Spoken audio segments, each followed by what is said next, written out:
Bienvenue dans la Grande Île. Madagascar, c'est 27 millions d'habitants, 19 ethnies, le grenier de l'océan Indien.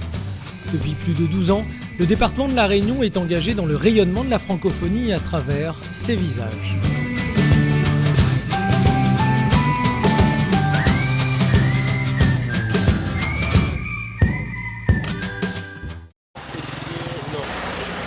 Ouais, on va traverser. À 1h30 de vol, une des actions phares est le soutien au déploiement des assistants d'éducation en langue française dans les établissements scolaires. En temps normal, comme Melvin, ils sont plus d'une cinquantaine sur Madagascar. On est chez moi, à Tana, Madagascar. J'ai 18 ans. Avant, j'étais au lycée Jules Ferry, en bac pro électrotechnique. Et après mon bac, j'avais pas trop d'idées de quoi faire plus tard dans ma vie. Et du coup, ma famille m'a parlé du service civique. À 18 ans, voyager est d'abord la rencontre avec soi-même. Partager ses acquis francophones avec des jeunes prend de suite tout son sens. Là, on est au lycée Jules Ferry. Ouais. Et c'est un très très beau bâtiment. Franchement, super. À Faravouch. Le lycée principal, parce qu'il y en a deux. Il y a une annexe un peu plus bas. Voilà, Faravouch. En fait, tes élèves t'apprennent à parler malgache, c'est ça? À prononcer les mots malgaches. Manaona, voilà. Voilà. Bonjour, au revoir, enfin à la base. Mon boulot, c'est animateur en langue française. En tout, on a 26 classes. Et ça se passe super bien. Je dois faire parler les élèves en français. Bon, je ne sais pas si ça a quelque chose à voir avec notre culture insulaire, mais on n'a pas eu trop de problèmes. Il y a une différence énorme parce qu'ils participent déjà beaucoup plus. Ils ont moins peur à parler. Enfin, on ne fait pas trop de leçons avec eux et on s'améliore mieux en parlant en français avec eux tout le temps, puisque les profs de français ici ne parlent pas tout le temps français. Les élèves de mon lycée sont très talentueux, en chant, en poème, en dessin, en tout. Et vraiment, c'est un super boulot de faire ça. J'adore faire ça. Cette expérience a clairement changé ces jeunes volontaires internationaux.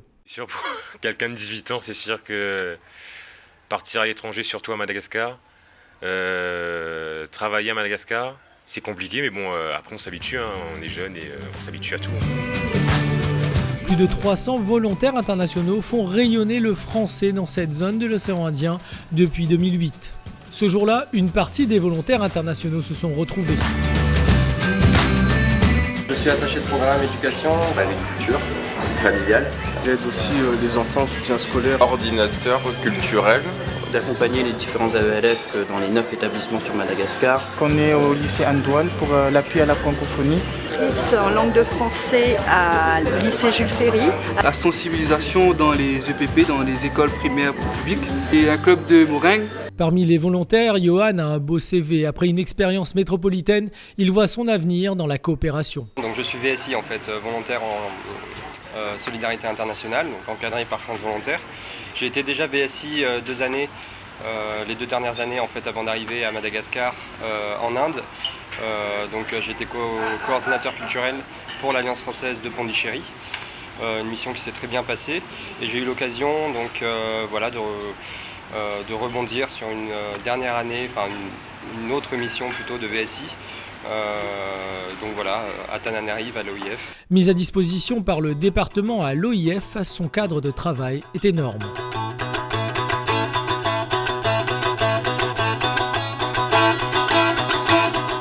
D'abord noter sa capacité rapide à s'intégrer, ça c'est exceptionnel. Quitter son territoire, se retrouver sur un autre territoire, dans un autre cadre administratif et s'intégrer aussi rapidement.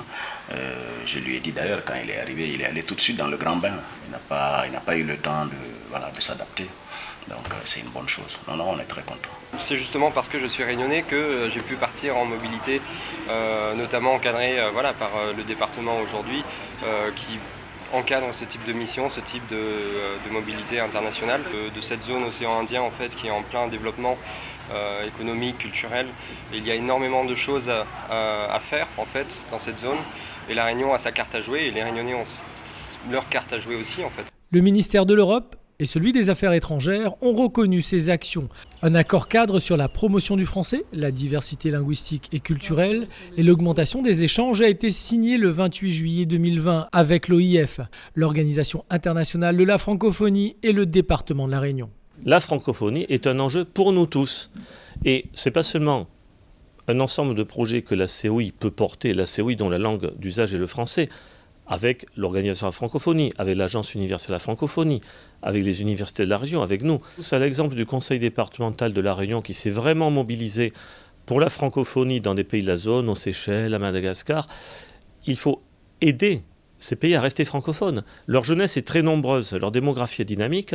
Il faut, comme le fait le conseil départemental, former des enseignants qui vont aller dans des villages.